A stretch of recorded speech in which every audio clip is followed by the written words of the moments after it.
kita selesaikanlah urusan technicality. Dia tak boleh buat masa 24 jam. Pertama, keputusan kabinet. Antara yang panas dalam persidangan semalam adalah mengenai pembatalan ordinan darurat yang dikatakan telah berlaku pada 21 Julai. Jadi boleh Tan Sri ulas sikit mengenai perkara tersebut. Ya, pertama sekali perkara ini telah pun ditetapkan oleh Speaker, akan dibuat penjelasan secara resmi atau dijawab secara resmi pada hari Isnin. Speaker telah menetapkan demikian. Tapi sebagai seorang ahli parlimen, saya merasakan banyak sekali di luar sana mereka-mereka yang tidak memahami perkara-perkara yang basic menyebabkan timbul polemik-polemik yang sepatutnya tidak timbul, terutama di kalangan mereka-mereka yang bergelar ahli yang berhormat ataupun mereka-mereka yang terlibat secara langsung dalam politik. Tapi bila saya baca banyak sekali posting, termasuk pemimpin-pemimpin yang agak kanan sifatnya dalam politik, tetapi mempunyai tahap kefahaman yang kadang-kadang membimbangkan juga kita sebab dia boleh mempengaruhi orang lain. Misalnya banyak yang menyatakan semalam bahawasanya darurat telah dibatalkan. Kenapa tak diberitahu? Kenapa tak diisytihar? Kenapa tidak pergi dulu kepada Yang di-Pertuan Agong? Pertama sekali, darurat tidak dibatalkan. Darurat itu diisytiharkan melalui proklamasi oleh Seri Paduka Baginda Yang di-Pertuan Agong apabila duli-duli Yang Maha Mulia Tuanku berpuas hati prasyarat-prasyarat yang membolehkan Tuanku perkenan peristiharaan darurat. Jadi apa yang telah dilakukan? Satu proklamasi darurat telah dilakukan pada bila? 11 hari bulan Mac pada tahun 2021. Ya. Dan proklamasi yang dibuat pada 11 hari bulan Mac itu pada kali ini merupakan proklamasi bertarikh. Maknanya bukan proklamasi tanpa tarikh hujung. Dalam proklamasi itu dikatakan negara diletakkan di bawah perintah darurat sekian dan akan berkuat kuasa sehingga 1 hari bulan 8. Maka sehingga ke hari ini proklamasi itu masih berkuat kuasa. Kita masih berada dalam bawah perintah darurat sehingga bila? Sehingga 1 hari bulan 8. Perlu ke tidak ada notis nak tamatkan darurat? Tak perlu ada notis sebab proklamasi itu sudah merupakan notis yang mempunyai tarikh tutup.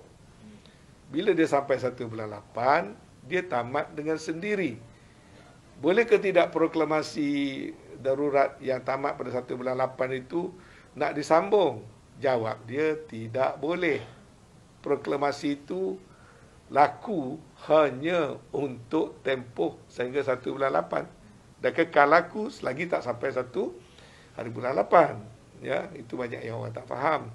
Kalau nak sambung misalnya, dia perlu keluar proklamasi yang baru. Ya, jadi kerajaan buat ketetapan setelah mengambil kira semua keadaan, semua pandangan.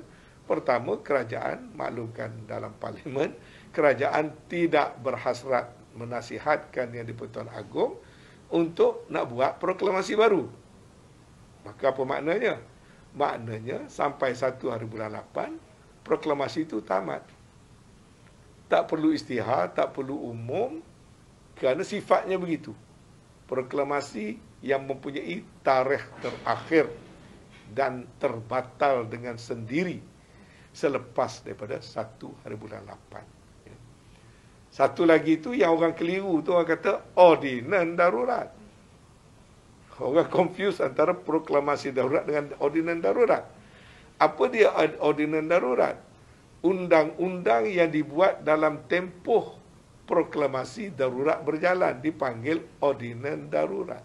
Proklamasi 11 hari bulan 3. Ordinan yang pertama dibuat di bawah proklamasi itu pada 14 hari bulan 3, 3 hari kemudian. Ya.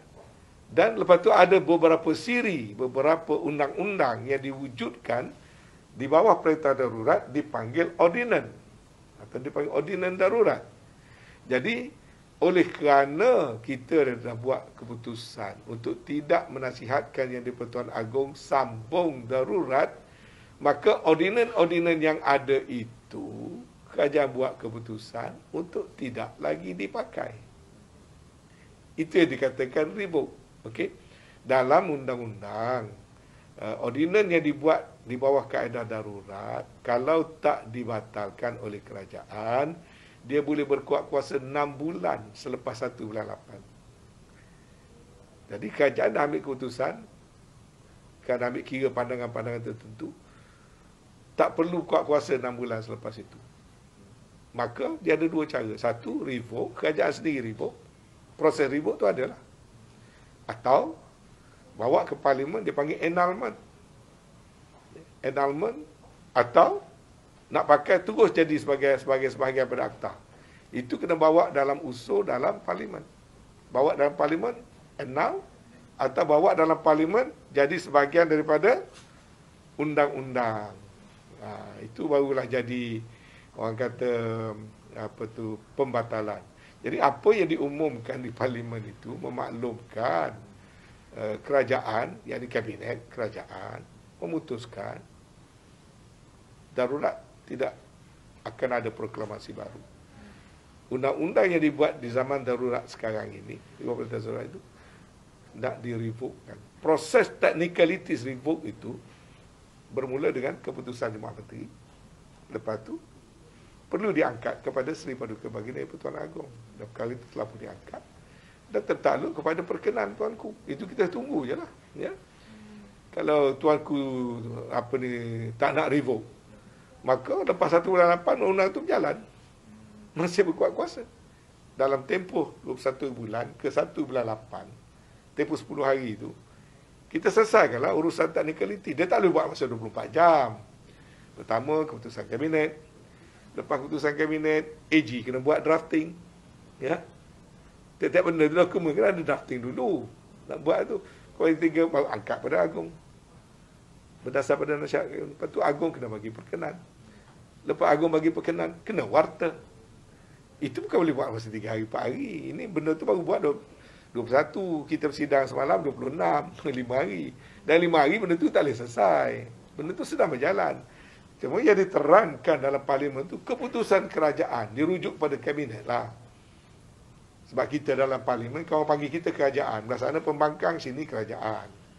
Jadi kerajaan, mana kabinet, telah buat keputusan begitu.